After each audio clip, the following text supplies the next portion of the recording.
கத்தி வந்து ஷார்ப்பாக இல்லை, காய்கறி இதெல்லாம் வெட்ட மாட்டுது அப்படின்னா பேஸ்ட் எடுத்துக்கோங்க. பேஸ்ட்டில் வந்து கத்தியில் அப்படி பேஸ்ட்டை தடவி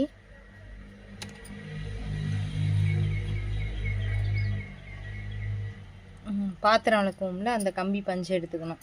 அதை அப்படி வச்சுட்டு இது நழுவாமல் இருக்கிறதுக்கு இந்த மாதிரி கிளிப்பு, துணி காய்ப்புற கிளிப் எடுத்துகிட்டு நல்லா அப்படியே ரப் பண்ணணும், நல்லா தேய்க்கணும்.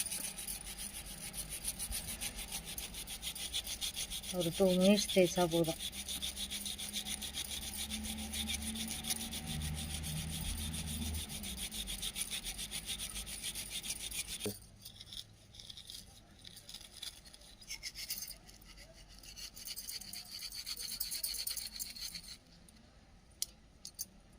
எக்ஸ்ட்ரா துணி எடுத்து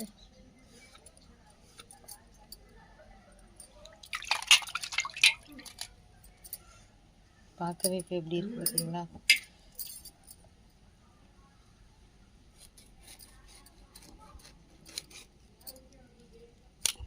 இப்போ நல்லா ஈஸியாக கட் பண்ணுங்க.